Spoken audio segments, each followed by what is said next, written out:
In late September 2011, 41-year-old Ivonne Baldelli arrived in the tropical haven of Bocas del Toro, Panama, alongside her boyfriend, 35-year-old Brian Brimager, a former U.S. Marine.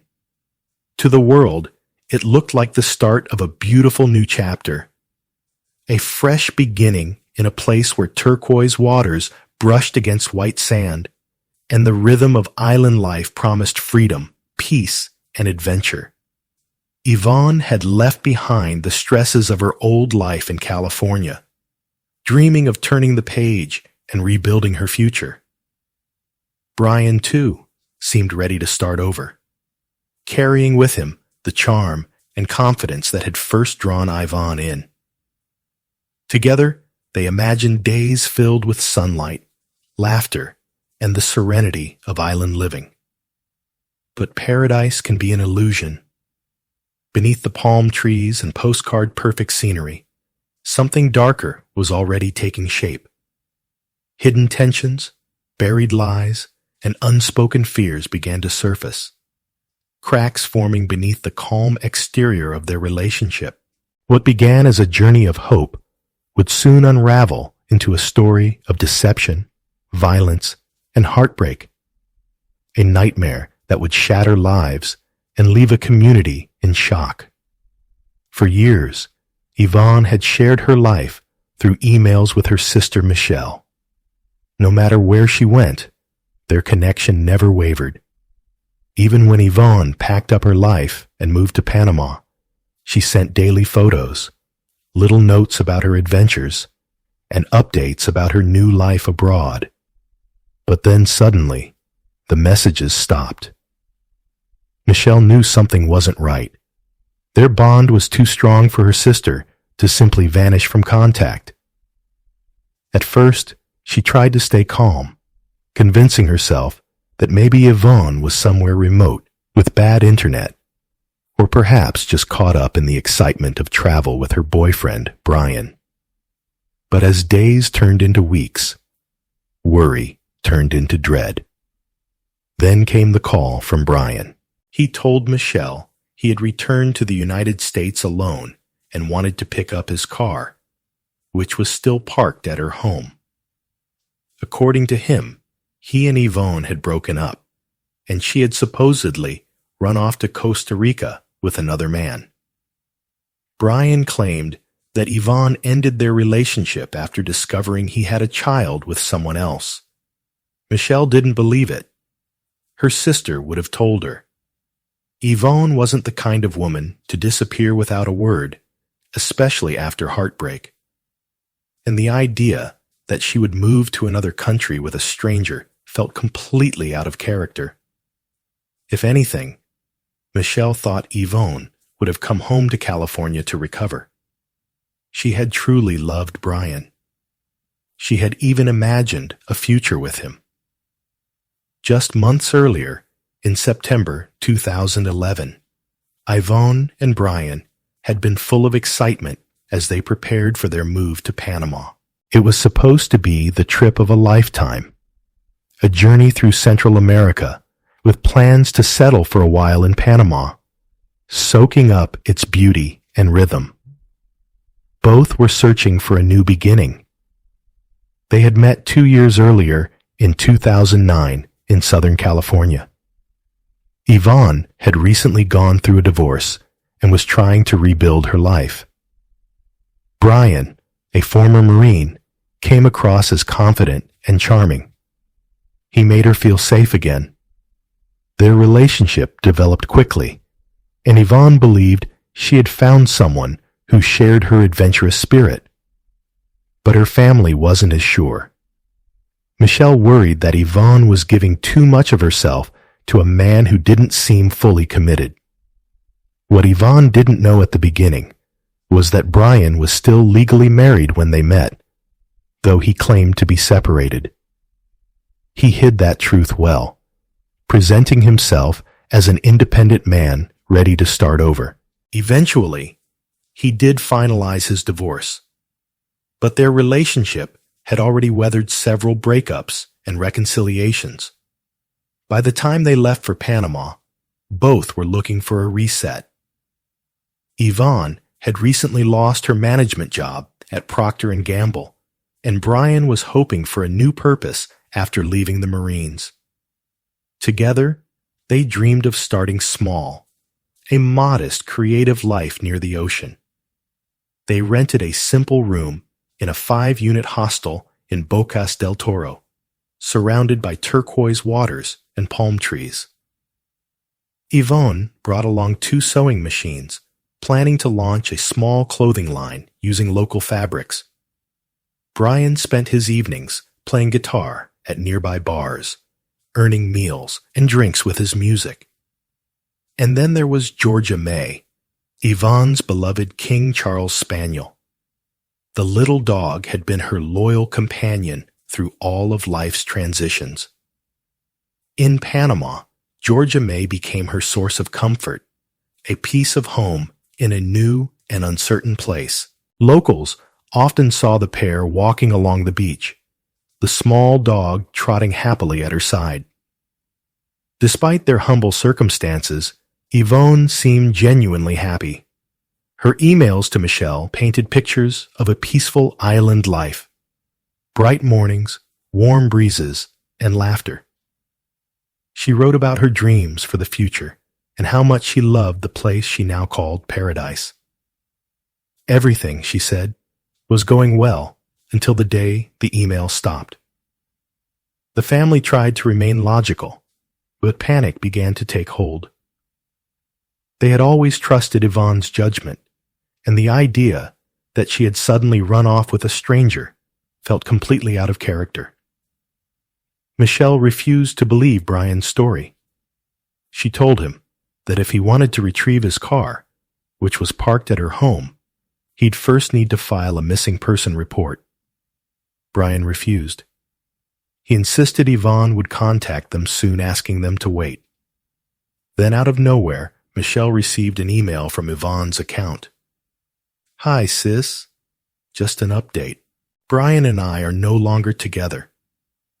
I should have trusted my instincts that he is a lying, cheating ass. I'm headed to Costa Rica with a man I met when we first got to Bocas." Michelle stared at the screen in disbelief. Could it really be true? Could Yvonne have left with someone else? For those who truly knew her, that message didn't make sense. Yvonne had always wanted to become a mother. It was her biggest dream. Learning that Brian had secretly fathered a child would have devastated her, but disappearing without a trace. That wasn't who she was. Michelle's mind raced with questions. Maybe Yvonne was too hurt to talk. Maybe she needed time alone. Still, something about the email felt wrong. The tone, the wording, even the rhythm of her sister's usual writing wasn't there. It read like someone pretending to be her. The family clung to hope, telling themselves Yvonne just needed space. But Christmas came and went, and there was still no sign of her. Yvonne had always been deeply family-oriented. She would never miss the holidays. Then another email arrived near the end of December. "Miss you and everyone at home. I'm starting to get a little homesick. I'm working on plans to get home as early as the second week of January. I've been living with Cliffers for a while. Love you, Yvonne." At first, the message offered a sense of relief. It suggested that Yvonne was safe and planning to return soon. Her father, Jim, allowed himself to believe that everything would be fine, that Yvonne would come home in time for the family gathering they had planned for January. Still, something about the emails felt wrong. They lacked Yvonne's warmth and attention to detail. There were no photos, no descriptions of her days, and no mention of her beloved dog, Georgia May. The messages felt distant, almost mechanical, unlike the lively correspondence her family was used to receiving. Not long after, Brian arrived at Michelle's house in California to collect his car. Although she distrusted him, she handed over the keys. In the following days, Michelle tried once more to reach Ivonne by email. She wrote to confirm that her sister was safe, but deep down, she already sensed that something was terribly wrong. Weeks passed, still no sign of Ivonne. By mid-January, the silence was unbearable. Brian continued to refuse any involvement with the police, claiming she'd resurface soon. The family's patience ran out. That's when Yvonne's cousin, a tech-savvy computer expert, stepped in to help. He offered to trace the emails, believing that the IP addresses could reveal where they were actually sent from. He began analyzing the digital trail. The first emails, the ones supposedly sent from Panama, really did come from Panama. But the later messages, the ones allegedly written from Costa Rica, told a different story.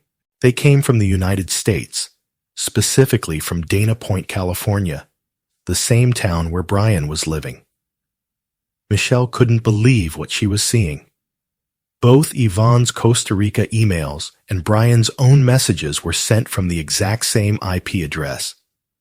That's when the horrifying truth sank in. Brian had been using Yvonne's email account to send fake messages trying to convince everyone that she was alive and traveling. Michelle felt her entire world collapse. The realization that her sister was gone was overwhelming. A moment of shock and disbelief that words could barely describe. It was the kind of pain that comes suddenly like a wave that leaves nothing standing. Yvonne's stepmother, Lillian, felt the same devastating certainty. She no longer believed her stepdaughter was missing. She knew something far worse had happened. For the family, hope gave way to grief. The search for Yvonne was no longer about finding her alive, but about uncovering what Brian had done. For Jim and Lillian Fust, the news was devastating beyond words. They had already endured one tragedy years earlier, the loss of their son to leukemia. And now, more than a decade later, they faced another nightmare. This time, it was their daughter. The fear that had haunted them for weeks had become reality. Yvonne was gone, and the man she loved was at the center of it all. With the discovery that the emails had come from California, the FBI officially stepped in. The case was no longer just a missing person investigation. It was treated as a probable homicide, and Brian became the prime suspect. Investigators quickly checked airport records and confirmed what Yvonne's family had suspected all along. There was no record of her ever leaving Panama. She had never boarded a flight to Costa Rica or anywhere else. The story Brian had told was a lie. Meanwhile, Yvonne's family decided they couldn't wait for answers from afar. They flew to Panama themselves, determined to find her. What followed was an emotional and exhausting search across Bocas del Toro. The family printed flyers, handed out leaflets, and spoke to everyone who might have seen her.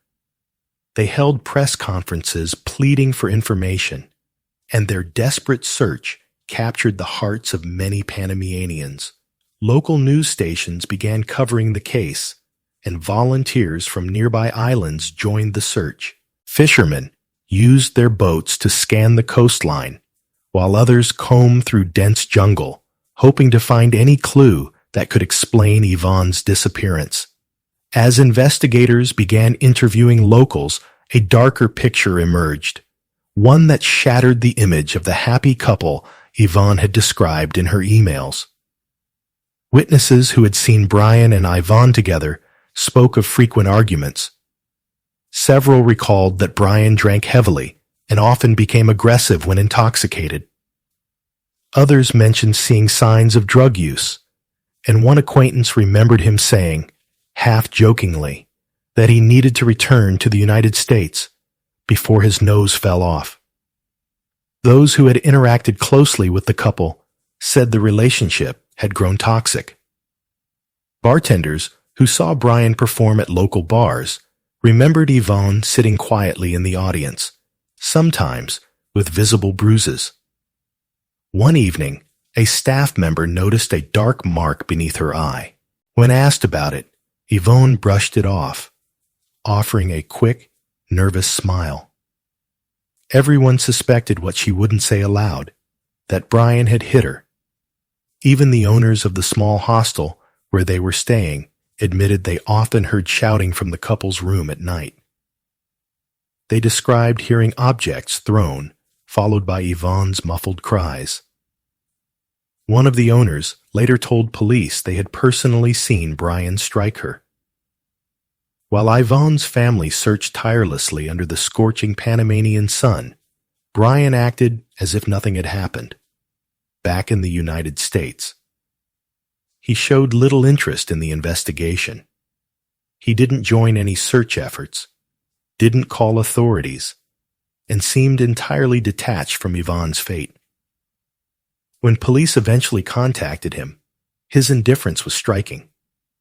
He appeared calm, almost too calm, for a man whose girlfriend had supposedly vanished abroad. As the FBI dug deeper, they began uncovering a web of lies stretching far beyond Panama. They learned that Brian had been living a double life.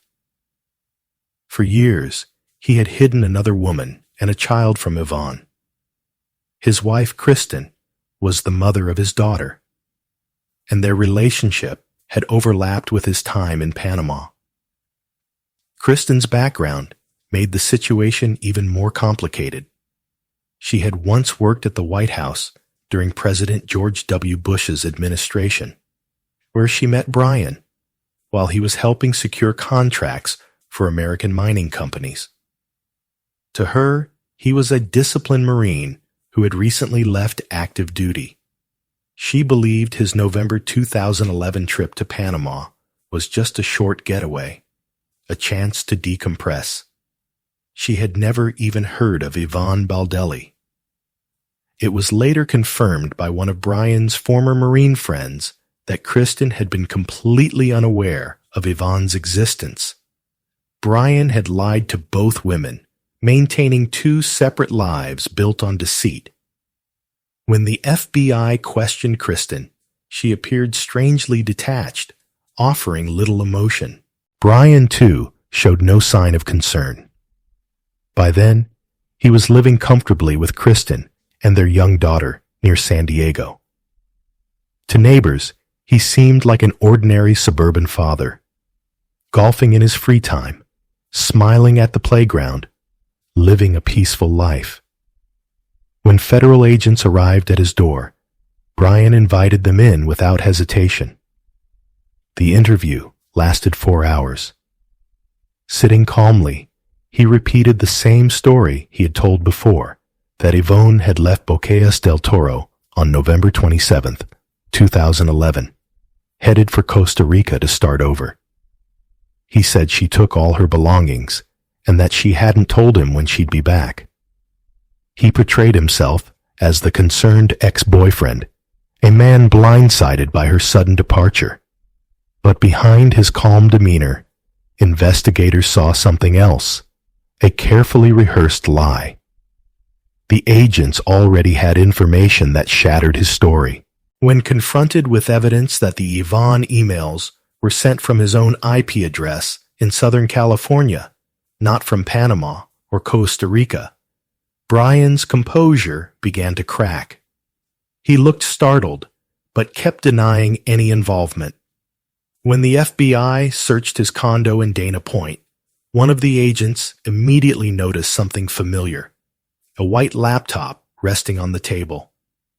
Ivonne had owned a laptop exactly like that, supposedly the one she'd taken with her when she ran off. The device was seized and examined. What investigators found inside confirmed there were worse suspicions. It was indeed Yvonne's computer. From that laptop, Brian had been impersonating her, sending messages to her family, pretending she was alive, and carefully crafting a digital illusion. But the hard drive revealed far more than deceit.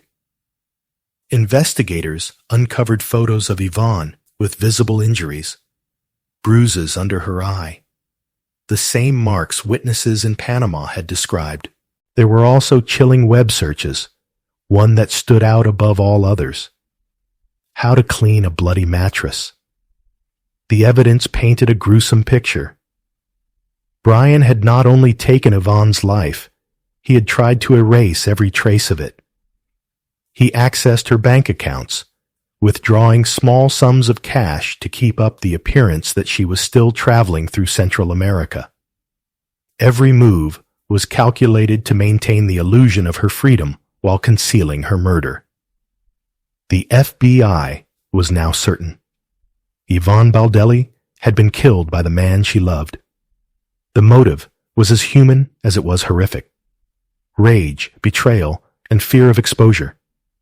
Ivonne had discovered the truth that Brian had a child and had been living a double life, and she had planned to confront him. It was likely the confrontation that ended her life. Still, for a time, Brian remained a free man.